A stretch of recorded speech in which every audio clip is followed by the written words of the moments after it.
الحمد للہ وکفا وسلام علی عباده الذین اصطفى اما بعد فاعوذ باللہ من الشیطان الرجیم بسم اللہ الرحمن الرحیم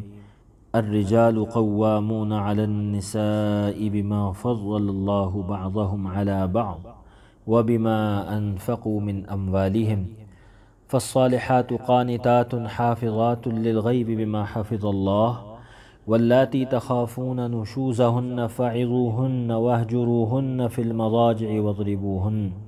فإن أطعنكم فلا تبغوا عليهن سبيلا إن الله كان عليا كبيرا صدق اللہ العظیم۔ محترم دوستوں، یہ جو آیت آپ کے سامنے تلاوت کی گئی یہ سورۃ النساء کی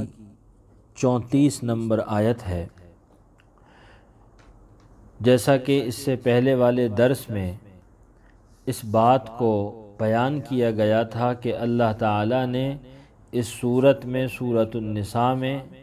عورتوں کے حقوق کو خاص طور پہ بیان فرمایا ہے اور مردوں کو اس بات کی تاکید فرمائی ہے کہ عورتوں کے جو حقوق اللہ تعالیٰ نے رکھے ہیں، چاہے وہ وراثت میں ہوں یا وہ اور دیگر معاملات میں ہوں، تو ان حقوق کو ادا کیا جائے۔ اس کے علاوہ سورۃ النساء کے علاوہ سورۃ البقرہ کے اندر بھی اور دیگر مقامات پہ اس بات کو اللہ تعالیٰ نے بیان فرمایا ہے کہ عورتوں کے بھی مردوں کے اوپر اسی طرح سے حقوق ہیں جس طرح مردوں کے عورتوں کے اوپر حقوق ہیں۔ اور اسی کے ضمن میں اس بات کا تذکرہ بھی آیا تھا کہ احادیث مبارکہ میں جناب رسول اللہ صلی اللہ علیہ وسلم نے بھی عورتوں کے حقوق کی ادائیگی اور عورتوں کے ساتھ حسن سلوک کرنے کی خاص تاکید فرمائی ہے۔ گزشتہ درس کے اندر ان تمام باتوں کے تذکرے کے بعد ایک نقطہ جو میاں بیوی کے درمیان تعلق کے اندر پیش آتا ہے اور اس نقطے کو بیان کرنا بھی بہت ضروری اور اہم ہے، وہ یہ ہے کہ خاندان کے اندر جب میاں اور بیوی کا رشتہ اور شادی کا تعلق قائم ہوتا ہے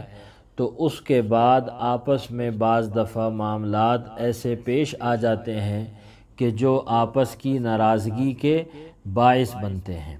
اور جس کے اندر آپس میں تلخیاں اور رنجشیں پیدا ہوتی ہیں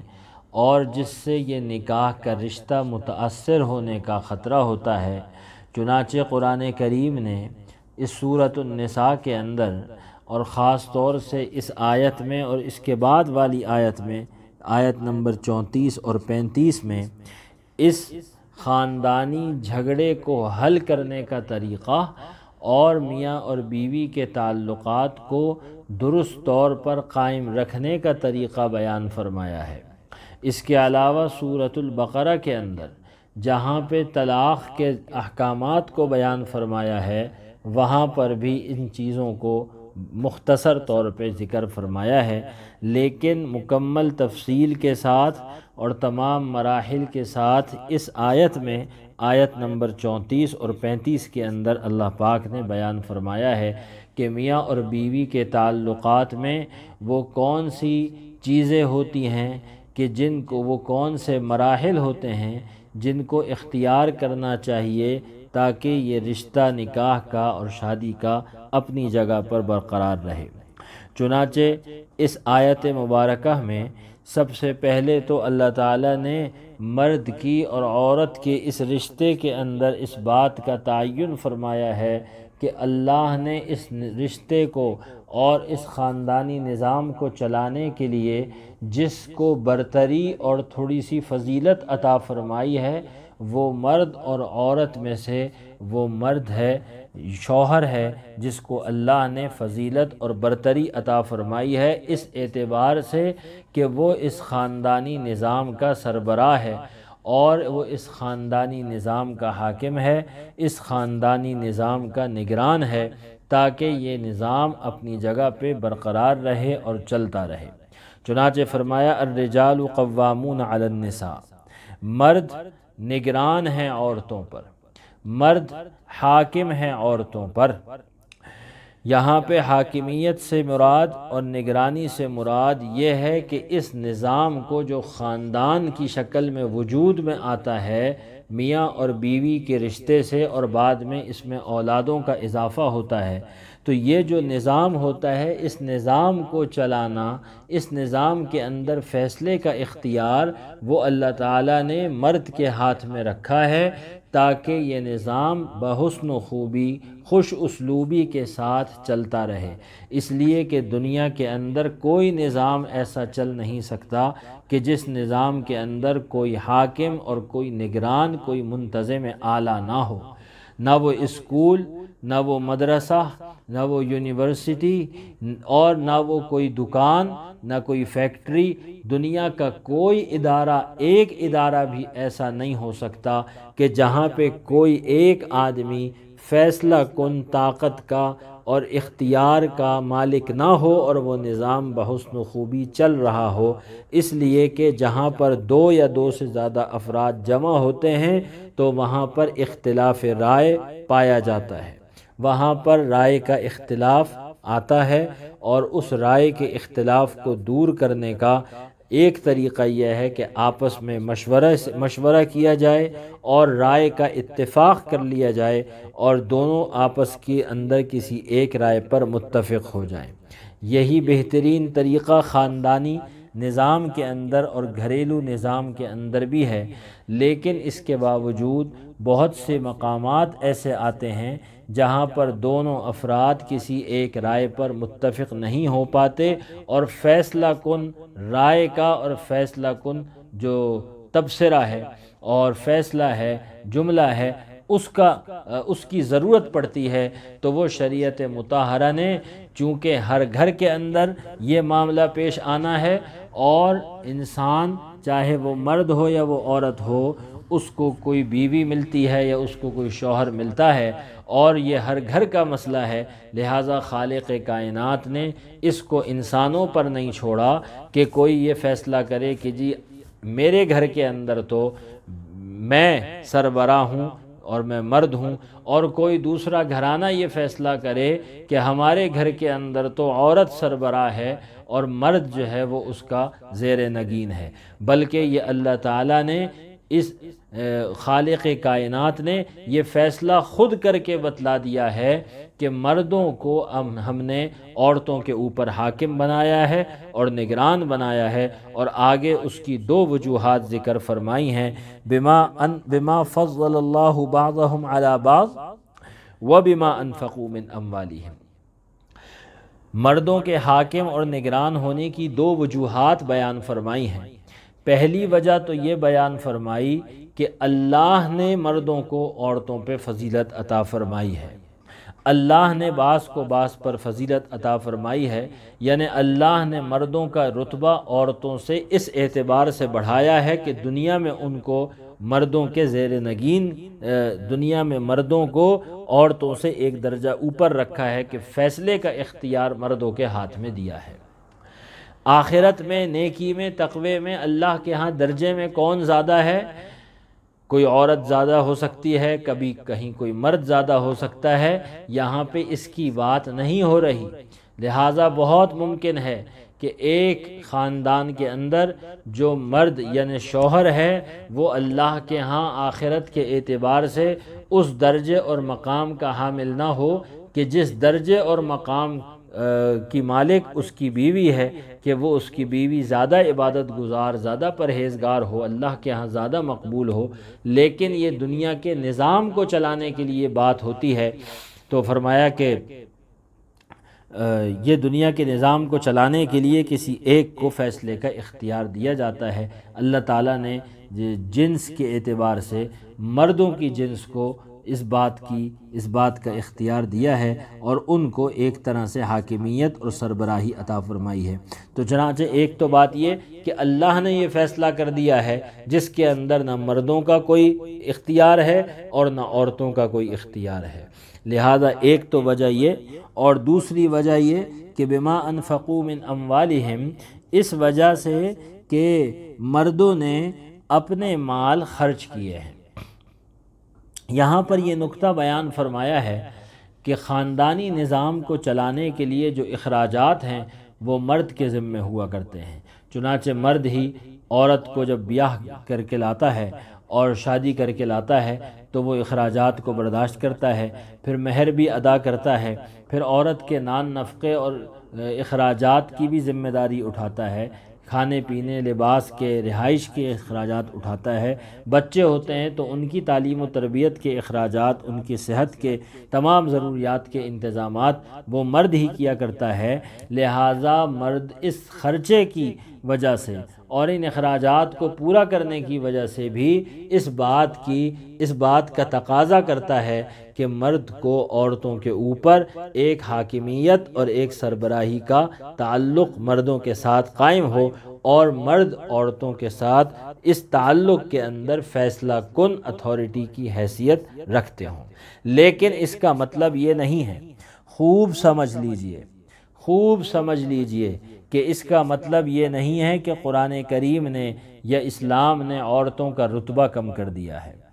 عورتوں کا رتبہ کم نہیں کیا ہے، بلکہ اللہ تعالیٰ نے مختلف ڈیوٹیوں کو تقسیم فرمایا ہے۔ چنانچہ گھر سے باہر کی تمام ذمہ داری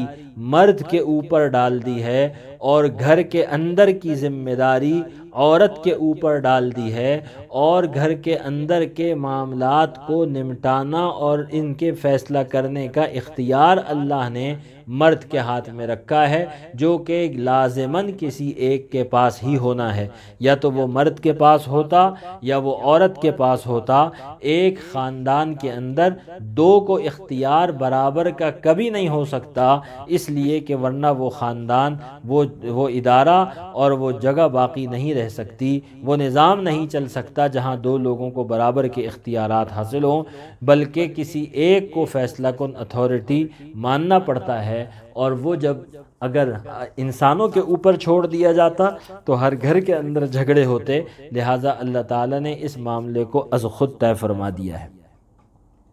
تو ایک بات تو یہ فرما دی۔ دوسری بات جو اس کے آگے اس آیت میں اللہ تعالیٰ نے عورتوں کی دو قسمیں بیان فرمائی ہیں، فَالصَّالِحَاتُ قَانِتَاتٌ حَافِظَاتٌ لِلْغَيْبِ بِمَا حَفِظَ اللَّهُ۔ اس حصے کے اندر ان عورتوں کا تذکرہ ہے جو عورتیں نیک ہیں، وہ عورتیں تابعدار ہیں اور مردوں کے پیٹھ پیچھے وہ نگہبانی اور حفاظت کرتی ہیں مردوں کے حقوق کی، اس وجہ سے کہ جو اللہ نے ان کو توفیق عطا فرمائی ہے، اور اللہ نے جو ان کو ایک حفاظت کی توفیق عطا فرمائی ہے، اس کی وجہ سے وہ مردوں کے حقوق کی حفاظت بھی کرتی ہیں، ان کے آبرو کی، ان کی عزت کی، ان کے مال کی، تمام چیزوں کی۔ تو یہ وہ عورتیں ہیں جو مردوں کی فرما بردار ہیں، جو مردوں کے پیٹھ پیچھے بھی، اپنے شوہروں کے پیٹھ پیچھے بھی ان سے وفاداری کا مظاہرہ کرتی ہیں، اور ان کے مال و دولت میں، ان کے ساز و سامان میں، اسی طرح سے مردوں کی عزت اور عفت جو عورتوں کے پاس ہوتی ہے، اس کے اندر بھی خیانت نہیں کرتی بلکہ اس کی پوری حفاظت کیا کرتی ہیں۔ تو ایسی جو عورتیں ہوتی ہیں وہ اللہ کے نزدیک بڑا مقام رکھتی ہیں، اور اللہ کے رسول صلی اللہ علیہ وسلم نے ان کی بڑی فضیلت کو بیان فرمایا ہے۔ فرمایا کہ خیر النساء امرأۃ اذا نظرت الیہا سرت کا۔ ایک حدیث میں ارشاد فرمایا کہ عورتوں میں بہترین عورت وہ بیوی ہے کہ جب تم اس کی طرف دیکھو تو وہ تمہیں خوش کر دے، اس کو دیکھ کر تمہیں خوشی حاصل ہو۔ وَإِذَا أَمَرْتَهَا أَطَاعَتْكَ، اور جب تم اس کو کسی چیز کا حکم کرو تو وہ تمہاری بات کو مانے اور تمہاری فرما برداری کرے۔ وَإِذَا غِبْتَ عَنْهَا حَفِظَتْكَ، اور جب تم اس سے غائب ہو، یعنی تم وہاں موجود نہ ہو، تو تمہاری حفاظت کرے، فی مالہا و نفسہا، اپنے مال میں بھی اور اپنی جان میں بھی۔ تو عورت جو شوہر کی تابع دار ہو اور شوہر کی فرما بردار ہو، اس کے لیے ایک دوسری حدیث میں اور دوسری روایت میں یہ فضیلت بھی آتی ہے کہ جو عورت اپنے شوہر کی تابعدار اور فرما بردار ہو، اس کے لیے استغفار کرتے ہیں ہواؤں کے اندر پرندے اور دریا کے اندر مچھلیاں اور آسمانوں کے اندر فرشتے اور جنگلوں کے اندر درندے، وہ ان عورتوں کے لیے استغفار کیا کرتے ہیں جو عورت اپنے شوہر کی فرما بردار اور مطیع ہوا کرتی ہے۔ لہذا ان عورتوں کے لیے تو بڑی فضیلت ہے، اور ظاہر ہے کہ جس گھر کے اندر ایسی بیوی اور ایسی اچھی سیرت والی عورت موجود ہو تو اس گھر کے اندر میاں اور بیوی کے درمیان ہلکی پھلکی کھٹ پٹ تو ممکن ہے، لیکن کوئی ایسا بڑا جھگڑا عموماً پیش نہیں آیا کرتا کہ جس جھگڑے کی وجہ سے گھر کی فضا خراب ہو اور رشتے کو توڑنے کا اور اس رشتے کے توڑنے کی طرف نوبت جا سکے۔ لہٰذا ان عورتوں کے معاملے کو تو قرآن کریم نے یہیں پر مکمل فرما دیا ہے۔ اس کے بعد دوسری قسم کی عورتیں وہ ہیں واللاتی تخافون نشوزہن، کہ وہ عورتیں جن کی بدخوئی کا تم کو ڈر ہو، یعنی ان عورتوں کی نافرمانی کا، ان کی بد دماغی کا احتمال ہو کہ وہ تمہاری بات کو نہیں مانتی اور تمہارے حقوق کے اندر کوتاہی کرتی ہیں اور تمہارے معاملات کے اندر کوتاہی کرتی ہیں، تو اور گھر کا نظام متاثر ہو رہا ہے اور گھر کا نظام اس کی وجہ سے خراب ہو رہا ہے، تو اب قرآن کریم نے اس اختلاف کو اور گھر کے جھگڑے کو دور کرنے کے لیے جو طریقہ ارشاد فرمایا ہے وہ 3 مراحل پر مشتمل ہے، اور اس کے بعد اگلی آیت کے اندر ایک چوتھا مرحلہ اس کا ذکر فرمایا ہے۔ تو فرمایا کہ پہلے نمبر پہ فَعِظُوهُنَّ، ان کو نرمی سے سمجھاؤ، ان کو واعظ کرو، ان کو نصیحت کرو، ان کو سمجھاؤ اہتمام کے ساتھ، نرمی کے ساتھ، پیار کے ساتھ، محبت کے ساتھ، غلطیوں پر نصیحت کرو، آرام سے سمجھاؤ، خیر خواہی کے ساتھ سمجھاؤ، ان کو واعظ کرو۔ تو عورتوں کو پہلی بات، مردوں کو چاہیے کہ اپنی بیویوں کو پہلے نمبر پر غصہ نہ کریں، ان کو ڈانٹیں نہیں، بلکہ پہلے نمبر کے اوپر ان کی غلطیوں پر اور ان کی نافرمانیوں کے اوپر، اور اگر وہ کوئی حقوق میں کوتاہی کر رہی ہیں تو اس کی بابت ان کو بڑے پیار اور محبت کے ساتھ، بڑی خیر خواہی کے ساتھ، بڑی نرمی کے ساتھ سمجھایا جائے۔ شاید کہ دل میں بات آ جائے، شاید کہ دماغ میں بات کی قبولیت آ جائے اور دماغ سے بات کو سمجھ جائیں، کوئی رکاوٹ ہے تو وہ دور ہو جائے، اور اس کے بعد یہ پریشانی جو آئی ہے یہ ختم ہو جائے۔ لیکن اگر اس مرحلے میں بھی بات قابو میں نہ آئے اور نرمی سے سمجھانے کے باوجود 1 دفعہ 2 دفعہ 3 دفعہ حتیٰ کہ یہ معاملہ پیش آ جائے کہ وہ سمجھنے کے لیے تیار ہی نہیں، تو قرآن کریم نے پھر ایک دوسرا علاج جو اس سے زیادہ کارگر ہے اور وہ ذرا سخت علاج ہے، اور وہ نفسیاتی علاج ہے۔ وہ علاج یہ ہے کہ فرمایا وَاهْجُرُوهُنَّ فِي الْمَضَاجِعِ، کہ ان کو اپنی خوابگاہوں کے اندر جدا کر دو، ان کو سونے کے اندر، بستروں کے اندر جدا کر دو، یعنی میاں بیوی ایک بیڈ کے اوپر سوتے ہیں تو ذرا الگ ہو جائیں، شوہر اپنی بیوی سے الگ ہو کر بے شک اسی کمرے میں رہے، اسی گھر میں رہے، لیکن اپنی بیوی کے ساتھ بستر پر نہ سوئے، تھوڑا سا الگ ہو جائے۔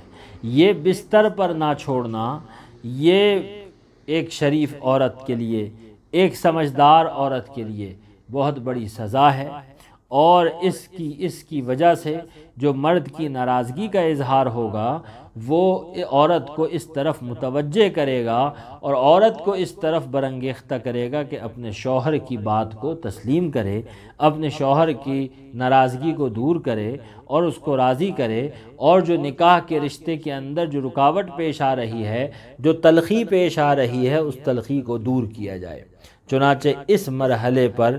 وہ عورتیں بھی بات کو مان لیں گی جو واعظ و نصیحت کے ذریعے سے ابھی تک بات کو تسلیم نہیں کر رہی تھیں، تو اب اس مرحلے پر وہ عورتیں بھی بات کو مان لیں گی۔ فرمایا کہ لیکن اگر اس مرحلے پر بھی بات قابو میں نہ آئے تو اللہ تعالیٰ نے ایک آخری درجے میں اجازت اس بات کی دی ہوئی ہے کہ پھر عورتوں کو ہلکی پھلکی مار بھی لگا سکتے ہیں۔ فرمایا وَضْرِبُوهُنَّ کہ اور ان کو مارو، یعنی مارنے کی اجازت ہے کہ ہلکے پھلکے انداز میں، لیکن اس کا مطلب یہ نہیں ہے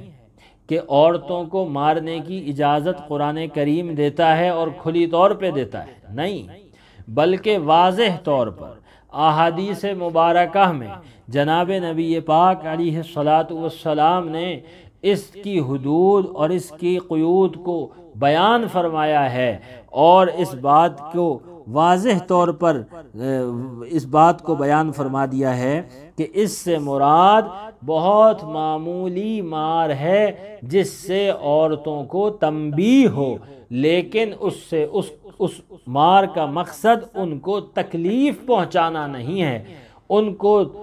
زخم پہنچانا نہیں ہے، ان کو ایذا پہنچانا نہیں ہے، بلکہ ان کی تادیب ہے، ان کی تنبیہ ہے اور ان کو راہ راست پر لانا ہے۔ گویا کہ جس طرح سے آپ اپنے ہاتھ کا اشارہ کر کے بچے کو ڈرایا کرتے ہیں اور کبھی ہلکا سا بچے کی چبٹ لگا دیتے ہیں یا ہلکا سا ہاتھ لگا دیتے ہیں، جو اس بات کا اظہار ہوتا ہے کہ میں تم سے ناراض ہوں اور مجھے تمہاری یہ حرکت پسند نہیں آئی، اسی طرح سے شوہر بھی عورت کی تادیب اور اس کی اصلاح کے لیے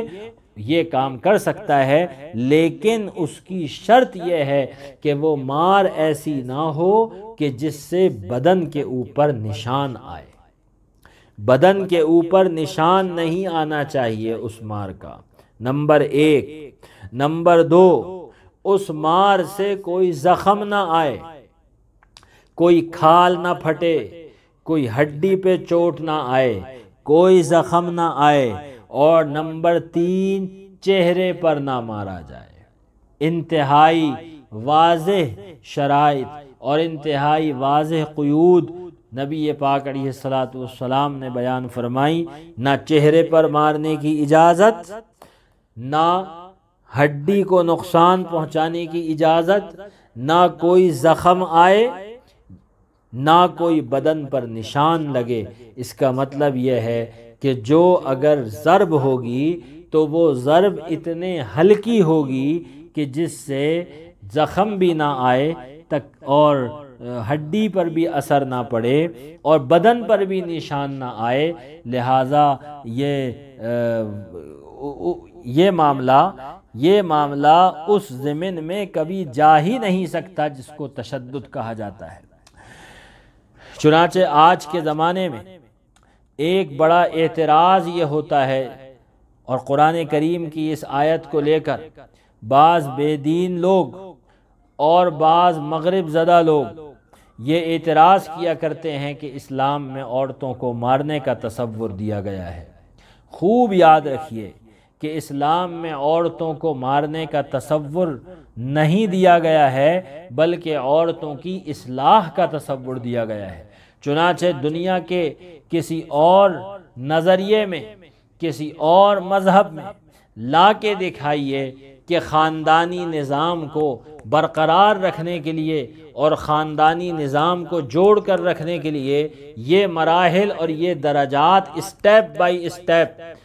قدم بقدم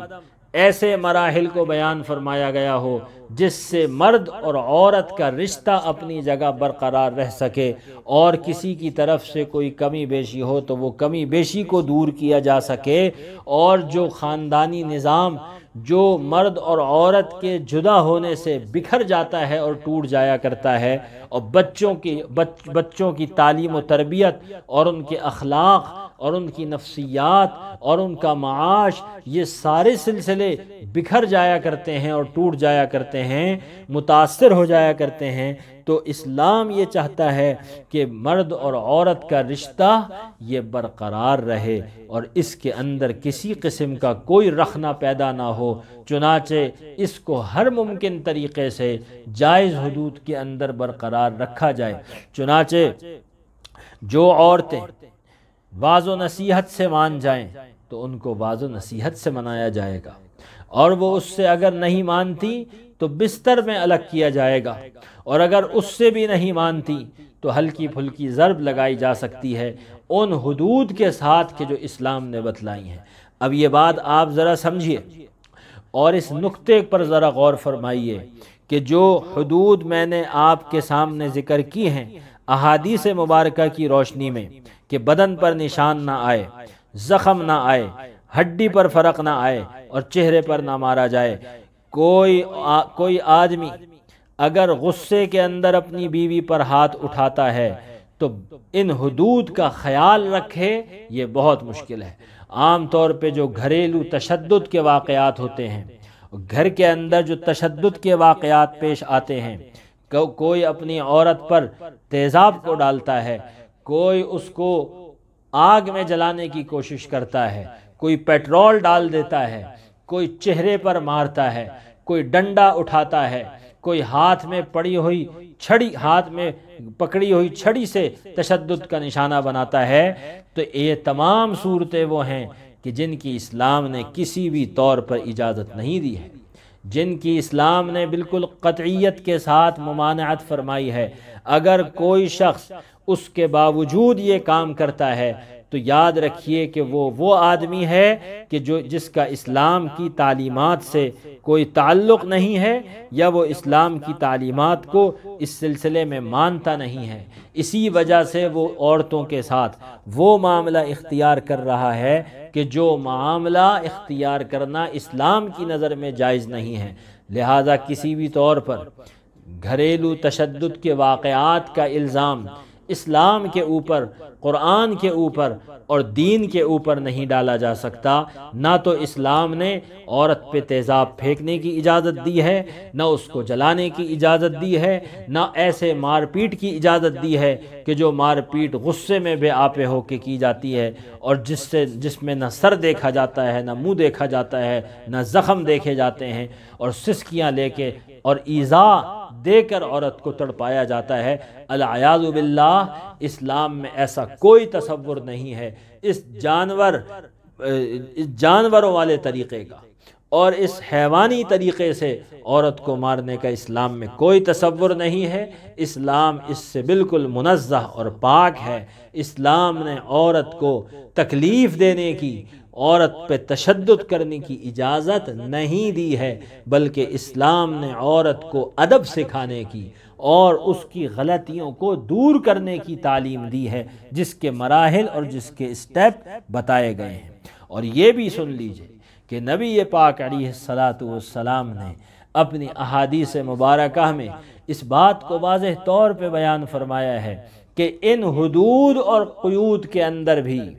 جو تم میں سے بہتر مرد ہوں گے، تم میں سے جو بہترین مرد ہوں گے، وہ اپنی عورتوں کو نہیں ماریں گے۔ چنانچہ انبیاء کرام علیہم السلام،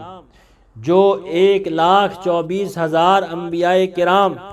کم و بیش وہ اس دنیا کے اندر تشریف لائے، انبیاء کرام کے واقعات بھی یہاں پہ قرآن کریم میں اور احادیث میں موجود ہیں، لیکن کسی نبی کے بارے میں یہ منقول نہیں ہے کہ اس نے اپنی بیوی پر ہاتھ اٹھایا ہو اور اپنی بیوی کو مارا ہو۔ چنانچہ اعلیٰ اخلاق کا نمونہ یہ ہے کہ اپنی بیوی پر ہاتھ نہ اٹھایا جائے، اور کوئی شریف آدمی اپنی بیوی پر ہاتھ نہیں اٹھایا کرتا۔ نہ ہی سیرت مبارکہ میں نبی پاک علیہ الصلاۃ والسلام کی مبارک زندگی میں ہمیں کوئی ایک واقعہ ایسا نہیں ملتا کہ جہاں پہ آپ علیہ الصلاۃ والسلام نے اپنی ازواج مطہرات کو مار پیٹ کی ہو، یا ان کو ضربیں لگائی ہوں، یا ان کے ساتھ مار پیٹ کا معاملہ فرمایا ہو۔ لہذا جو لوگ اسلام کی تعلیمات پر اعلیٰ پیمانے پہ عمل کرتے ہیں، وہ عورتوں پر ہاتھ سرے سے ہی نہیں اٹھاتے، نہ تو ہلکا اور نہ بھاری۔ اور جو اسلام نے جن حدود اور قیود کے اندر اجازت دی ہے، تو وہ حدود اور قیود ایسی ہیں کہ جو تشدد کے زمرے میں نہیں آتی، اور نہ ہی ان سے کوئی تشدد جنم لے سکتا ہے، بلکہ ان سے گھر کا معاملہ گھر کی چار دیواری کے اندر حل ہو سکتا ہے۔ تو پہلی بات تو یہ ہے کہ جو اگر گھر کے اندر تعلقات کے اندر خرابی آ رہی ہو اور بات چیت سے بھی دور نہ ہو، تو قرآن کریم کا پہلا فارمولہ یہ ہے اور پہلی ہدایت یہ ہے کہ اس کو گھر کی چار دیواری کے اندر میاں اور بیوی آپس کے اندر حل کر لیں، جس کے 3 مراحل اور اسٹیپ میں نے ذکر کیے ہیں۔ فرمایا کہ اس کے بعد اگر عورتیں تمہاری بات مان لیتی ہیں، تمہاری بیوی تمہاری بات مان لیتی ہے، فَإِنْ أَطَعْنَكُمْ فَلَا تَبْغُوا عَلَيْهِنَّ سَبِيلًا، تو اب ان کے پیچھے نہ پڑو، پھر اب ذرا چشم پوشی سے کام لو، ذرا کچھ آنکھ بند بھی کر لو، ان پر الزام کی کوئی راہ تلاش نہ کرو کہ بس اس کی غلطیوں کو پکڑ کے پیچھے سے اور ایک ایک غلطی کو پکڑنا اور کھچائی کرنا، اور اس کی باتوں کو پکڑ کے اس کو تانا زنی کرنا۔ فرمایا نہیں، یہ کام نہ کرو، بلکہ چشم پوشی کرو، تھوڑی سی چیزوں کو نظر انداز کرو، چشم پوشی سے کام لو۔ کچھ بہتری آ گئی، اس کی حوصلہ افزائی کرو، کچھ نہیں ہوا تھوڑی سی آنکھ بند کر لو۔ یہ اسی طرح سے معاملہ چلتا رہے گا، اور آخر کار معاملے میں بہتری آ جائے گی۔ بلا وجہ کے اندر معاملے کے اندر خرابی کو پیدا کرنا یا اس کی خرابیاں تلاش کر کے نکالنا، ایسے کام نہ کرو۔ اس کے اوپر الزام تراشی کے مواقع، زیادتی کرنے کے لیے بہانے اور مواقع مت ڈھونڈو۔ یہ مردوں کو بھی اس بات کی تاکید فرمائی۔ اس کے بعد یہاں پہ تو یہ بات واضح ہو گئی کہ اگر میاں بیوی کے درمیان جھگڑا گھر کے اندر نمٹ جاتا ہے تو بہت اچھی بات ہے، لیکن جناب یہ تینوں مراحل ہو گئے، اور ان تینوں مراحل کے باوجود میاں اور بیوی کے جھگڑے ختم ہونے میں نہیں آ رہے، اور ان دونوں کے تعلقات آپس میں کشیدہ ہو جاتے ہیں، تو فرمایا کہ وَإِنْ خِفْتُمْ شِقَاقَ بَيْنِهِمَا فَابْعَثُوا حَكَمًا مِّنْ أَهْلِهِ وَحَكَمًا مِّنْ أَهْلِهَا، کہ اگر اس کے باوجود بھی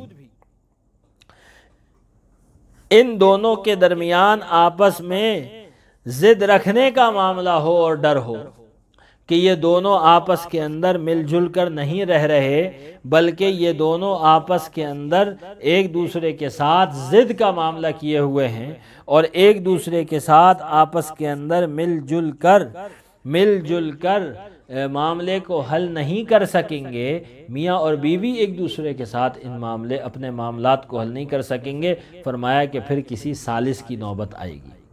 پھر کسی صلح کرانے والے کی نوبت آئے گی۔ تو قرآن کریم نے فارمولہ یہ دیا ہے کہ فَابْعَثُوا حَكَمًا مِّنْ أَهْلِهِ وَحَكَمًا مِّنْ أَهْلِهَا، کہ پھر ایسا کرو کہ کوئی صلح کرنے والے لوگوں کو درمیان میں ڈالا جائے،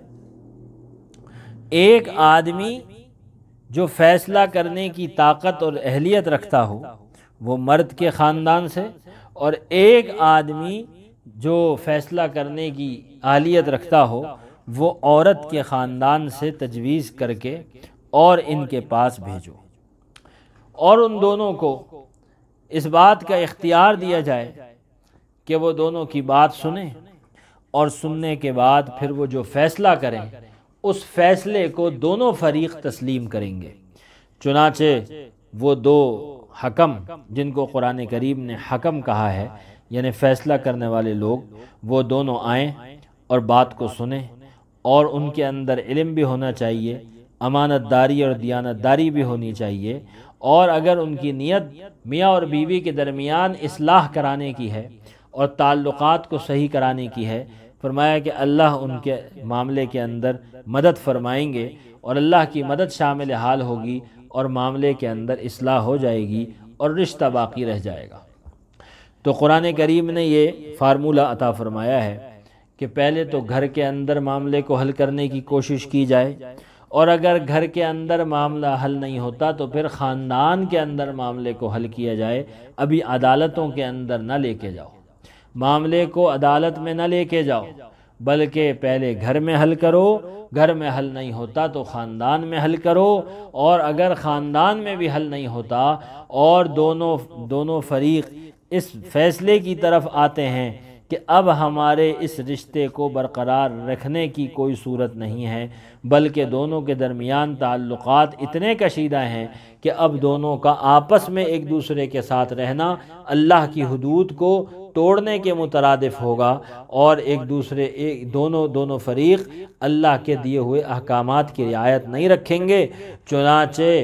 چنانچہ ان دونوں کے درمیان پھر اللہ نے جو پھر راستہ رکھا ہے وہ آخری راستہ پھر یہ ہے کہ دونوں علیحدگی اختیار کر لیں، جس کو طلاق بھی کہا جاتا ہے، اور اس کا طریقہ خلا بھی ہے، اور اس کا طریقہ نکاح کو فسخ کرانا بھی ہے۔ بہرحال اسلام میں یہ طریقہ موجود ہے کہ اگر نکاح کے رشتے کو برقرار رکھنے کا کوئی ذریعہ اور کوئی راستہ باقی نہ بچے، اصلاح کا کوئی راستہ نہ بچے، تو پھر نکاح کو ختم کیا جا سکتا ہے، جس کے لیے شریعت نے مرد کو حق دیا ہے کہ وہ عورت کو طلاق دے سکتا ہے۔ اسی طرح عورت کو بھی یہ حق دیا ہے کہ وہ مرد کو یہ آفر کر سکتی ہے کہ آپ کچھ مال وغیرہ لے کر اور مجھے فارغ کر دیں، جس کو خلا کہا جاتا ہے۔ اسی طرح عورت کو یہ حق بھی دیا ہے کہ عدالت میں جا کر قاضی کے سامنے اس بات کی درخواست دائر کرے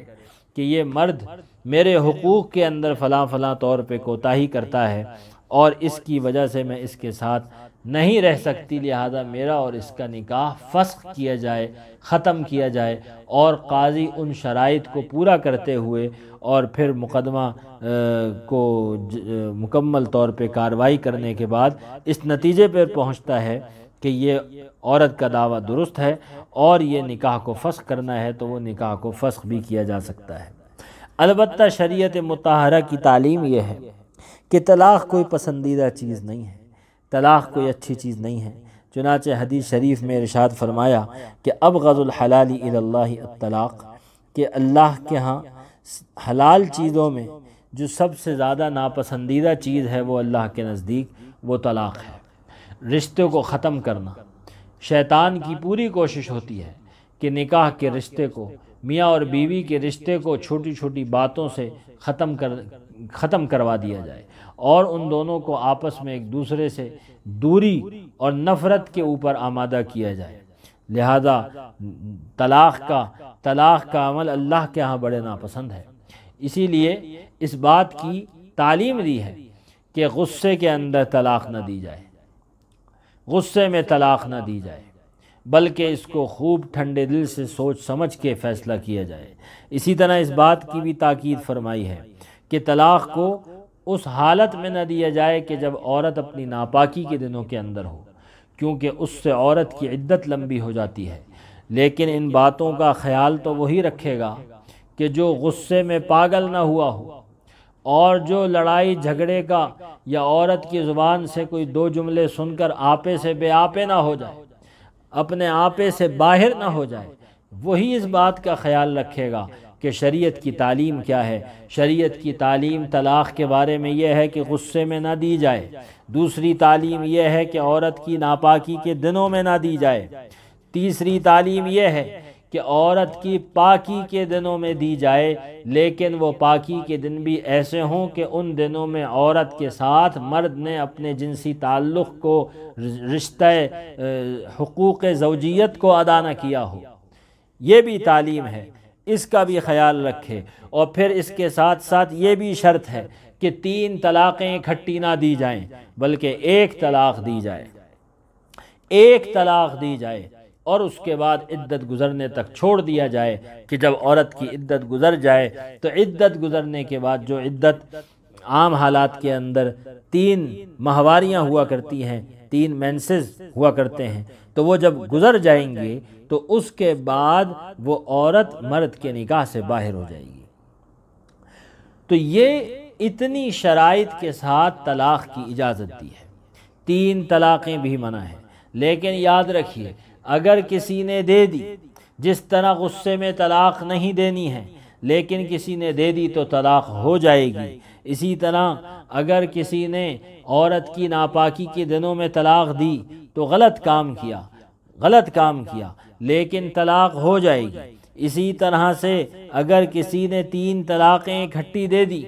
تو غلط کام کیا، گناہ کا کام کیا، لیکن طلاق بہرحال ہو جائے گی۔ شریعت اس بات کو پسند نہیں کرتی کہ 3 طلاقیں اکٹھی دی جائیں، بلکہ 1 طلاق دو اور 1 طلاق دینے کے بعد چھوڑ دو، اپنا واسطہ چھوڑ دو،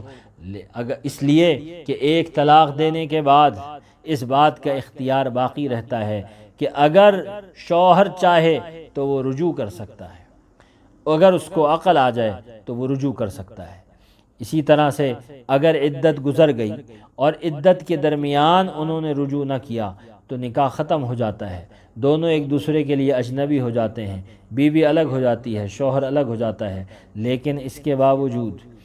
یہ راستہ باقی رہتا ہے کہ اگر 1 2 سال کے بعد، 5 سال کے بعد اگر یہ دونوں اس بات کی طرف متوجہ ہوتے ہیں کہ ہم اپنے بچوں کی فلاح و بہبود کے لیے، اپنے خاندان کی بقا کے لیے، اور ہم اپنی زندگی کو بہتر انداز میں گزارنے کے لیے اپنی پرانی غلطیوں سے رجوع کرتے ہیں اور ہم دوبارہ میاں بیوی کے طور پہ رشتہ قائم کرنا چاہتے ہیں، تو یہ اختیار انہیں اس صورت میں ہوگا کہ جب 1 طلاق دی ہو یا 2 طلاق دی ہو، لیکن 3 طلاقیں اگر دے دیں تو یہ اختیار باقی نہیں رہے گا۔ چنانچہ اس بات کا پورے طور پہ لحاظ کیا جائے کہ رشتے کو ختم کرنے کے لیے طلاق جو دینی ہے وہ 1 طلاق دی جائے، اور یا پھر اگر دوسری مرتبہ بھی طلاق دی جائے تو بس اس کے بعد کوئی طلاق نہ دی جائے، کیونکہ اگر تیسری طلاق بھی دے دی تو پھر اس کے بعد واپسی کا اختیار مرد کو بھی نہیں ہوگا، اور واپسی کا اختیار میاں اور بیوی کی رضامندی سے بھی نہیں ہوگا۔ آئے دن اس طرح کے معاملات سامنے آتے ہیں کہ لوگ غصے میں بے آپے ہو کر اور طلاق کے الفاظ ادا کر دیتے ہیں، اور الفاظ ادا کرنے کے بعد پشیمان ہوتے ہیں، شرمندہ ہوتے ہیں، لیکن 3 طلاقیں دے چکے ہوتے ہیں۔ اب واپسی کا کوئی اختیار نہ مرد کے پاس ہے نہ عورت کے پاس ہے، روتے دھوتے رہتے ہیں، لیکن ظاہر ہے کہ اپنی غلطی ہوتی ہے، اپنی کوتاہی ہوتی ہے کہ شریعت کی تعلیمات کو سیکھا نہیں، سنا نہیں، سمجھا نہیں، اور اس کے بعد ان کو غلط طریقے سے استعمال کیا، تو اس کے نتیجے کے اندر آپس کے اندر ساری زندگی پچھتاوا ہوتا ہے، اور ساری زندگی ایسے بھی کیس آتے ہیں کہ میاں اور بیوی کے درمیان جھگڑا ہوا تو بیوی کہتی ہے کہ مجھے طلاق دو، شوہر منع کرتا ہے لیکن بیوی کہتی ہے کہ نہیں مجھے ابھی طلاق دو، اور شوہر کے منع کرنے کے باوجود شوہر کو غصہ دلا کر اور اس کے ساتھ جھگڑے کو بڑھا کر طلاق کے الفاظ ادا کرائے جاتے ہیں، اور جب طلاق کے الفاظ ادا کر دیتا ہے وہ اور 1 2 3 طلاقیں دے دیتا ہے، تو اس کے بعد سر پکڑ کر دونوں کے دونوں میاں بیوی بیٹھ جاتے ہیں، اور اس کے بعد پھر دارالفتاؤں کے اور علماء کرام کے چکر لگاتے ہیں کہ کسی طرح سے کوئی ایسا راستہ مل جائے کہ جس راستے کے ذریعے سے یہ 3 طلاقیں ختم ہو جائیں اور ہم دوبارہ آپس کے اندر رشتہ قائم کر سکیں۔ خوب یاد رکھیے کہ اللہ نے اختیار آپ کو دیا ہے، جب تک مرد اپنی زبان سے یہ الفاظ ادا نہیں کرے گا، کسی مولوی کے کسی عالم کے کہنے سے طلاق واقع نہیں ہوتی، لیکن جب آپ نے اپنے اختیار کو خود استعمال کیا تو پھر یہ آپ کی استعمال کرنے کی وجہ سے یہ طلاقیں واقع ہو جاتی ہیں۔ اس کے بعد اگر آپ ایک دوسرے کے ساتھ رہیں گے تو شریعت کی نظر میں گناہ ہوگا، حرام ہوگا، ناجائز ہوگا۔ ائمہ اربعہ امام ابو حنیفہ، امام مالک، امام شافعی، امام احمد بن حنبل رحمہم اللہ، یہ تمام مجتہدین کرام، ائمہ اربعہ کا اتفاق ہے اس بات کے اوپر، مذاہب اربعہ کا اتفاق ہے اس بات کے اوپر کہ 3 طلاقیں 3 ہی ہوا کرتی ہیں، 3 طلاقیں 1 نہیں ہوا کرتی۔ چنانچہ اپنی زندگی کو گناہ سے بچانے کے لیے بہت ضروری ہے کہ اپنی طلاق کے معاملے کو اگر ضرورت پڑ جائے شریعت کی تعلیم کی روشنی میں انجام دیا جائے۔ اور اس معاملے میں آخری بات کہہ کے ختم کروں گا کہ اس معاملے کے اندر انتہائی نالائقی اور انتہائی نااہلی کا مظاہرہ وہ وکیل کرتے ہیں جن کے پاس یہ بیچارہ شوہر طلاق کے کاغذات بنوانے کے لیے جاتا ہے اور وہ اس کو 3 طلاق کے کاغذات بنا کے اس پہ اس کے سائن کرا دیتے ہیں اور وہ طلاق نامہ بیچارہ بھجوا دیتا ہے۔ بعض بے وقوف لوگ، بے خبر لوگ یہ سمجھتے ہیں کہ میری تو طلاق دینے کی نیت نہیں ہے، وکیل سے 1 طلاق کا پیپر بنوا لیتا ہوں اور وہ بیوی کے میکے میں بھجوا دیتا ہوں تاکہ اس کو عقل آ جائے۔ لیکن اس بیچارے کو یہ معلوم نہیں ہوتا کہ طلاق اگر مذاق میں دی جائے یا حقیقت میں دی جائے یا وہ نیت ہو یا نہ ہو، اگر طلاق کے الفاظ استعمال کیے ہیں تو وہ طلاق واقع ہو جاتی ہے اور اس کے اندر نیت کی وجہ سے فرق نہیں پڑا کرتا، کیونکہ طلاق کے جو واضح الفاظ ہوا کرتے ہیں اس میں نیت کا فرق نہیں ہوتا ہے۔ لہٰذا وکیلوں کے ہاتھ میں اپنے معاملے کو دینے کے بجائے اور کہیں سے طلاق نامے کا پرنٹ